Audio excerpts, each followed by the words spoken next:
What is ideation in the context of education? Why do we need to have ideation in education? And what is the general process of ideation or inaction of ideation in education? These are questions that we will briefly respond to. First, ideation is basically the processes of idea generation, or the processes through which we generate or create ideas, the processes through which we develop ideas, and the processes through which we communicate those ideas.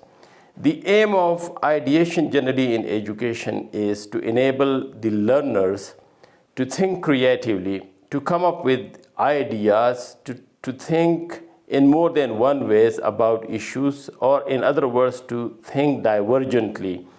It also, the aim of ideation in education is also to enable learners to identify problems and issues related to their life and to come up with innovative solutions to those ideas.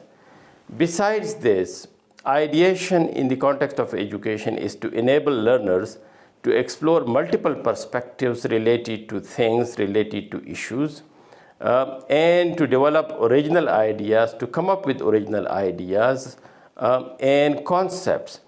Generally, the process of ideation in education is to apply original thinking, and to apply original thinking across various disciplines. So in ideation, the education is actually taken in its holistic approach, where various disciplines of science, for example, maths, technology, humanities, social sciences, and other such fields are considered as an integrative approach to life.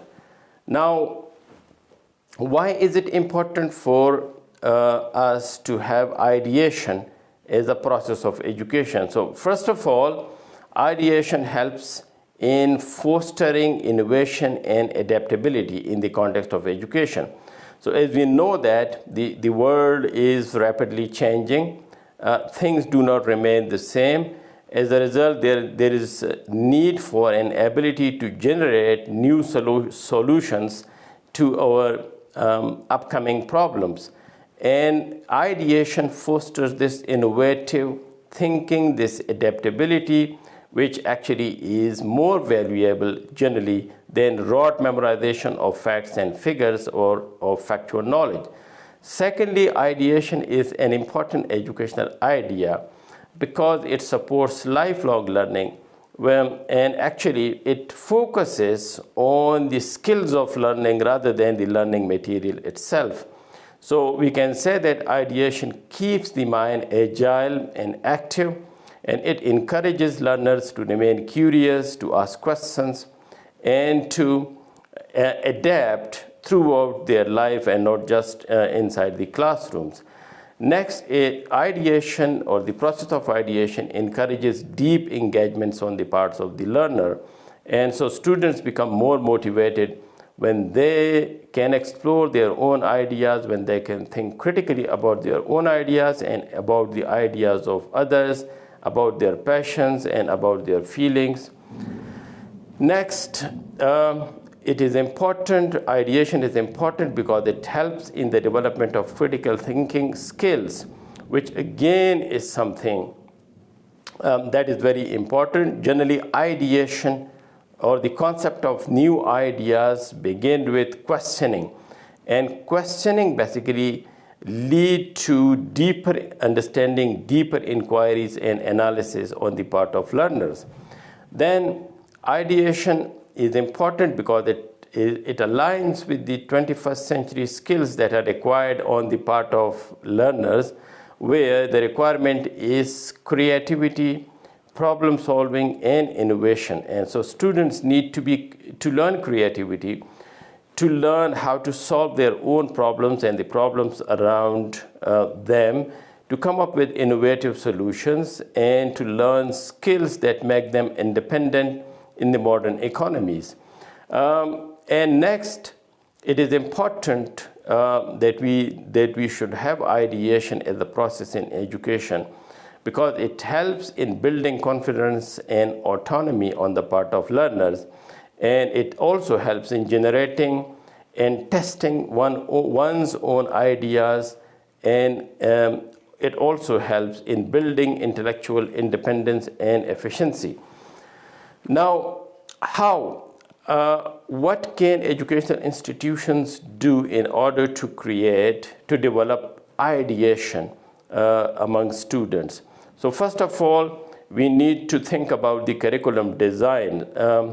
Generally, we need to have a curriculum which incorporates open-ended tasks and project-based learning rather than the current one where the students are considered as boxes that need to be filled with information, and so this task is given to the teachers who are the fillers.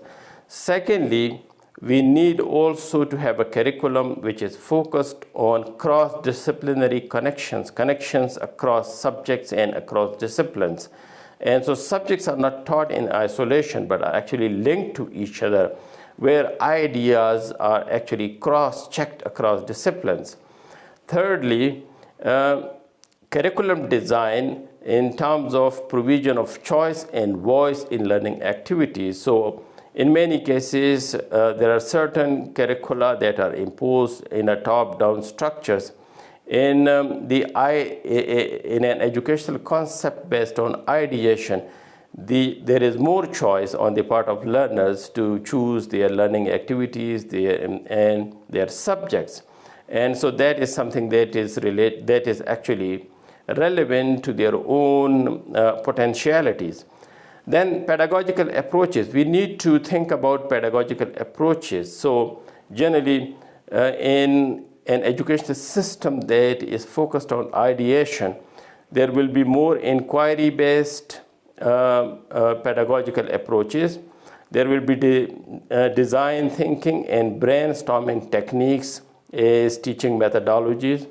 There will also be an environment that is safe for experimentation and that is safe when students make their own attempts, and they can fail and they can succeed. They can try and try again.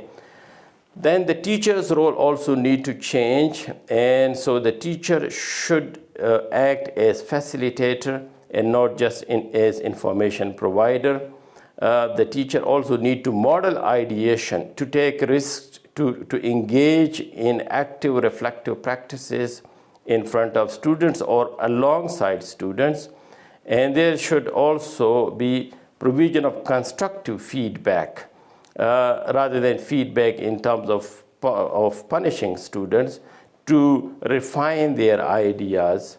So again, students come up with their ideas and the teachers come up with questions related to those ideas, and that actually helps students in refining, thinking about those ideas and refining them. Ideation, again, in order to develop the concept of ideation, we need to come up with learning environments which create flexible and resource-rich spaces for students in order for them to experiment. Then we also need to make use of technology. So as we know that technology is increasingly becoming a part and parcel of the educational process. And so we need to make use of technology that can support the generation of ideas, collaboration among students, and we also need to encourage peer interaction or student-to-student interaction and collaboration. That will also help in the development of ideation or creative ideas on the part of students. Lastly, generally the assessment strategies, the traditional assessment strategies are based on checking the factual knowledge or rote memorization of students. So in order to develop the original ideas of students so that they can come up with their original ideas, we need to value originality, we need to value exploration and effort on the part of the students. So we need to have flexibility in terms of the of the assessment strategies that we adopt in education institutions. We also need to include self-assessment and peer feedback. Again, these are things that will help students in testing new ideas and in coming up with new ideas and generating new ideas. And lastly, we need to have assessment strategies that make use of multiple assessment strategies, such as the development of portfolios to track the development of ideas over a period of time.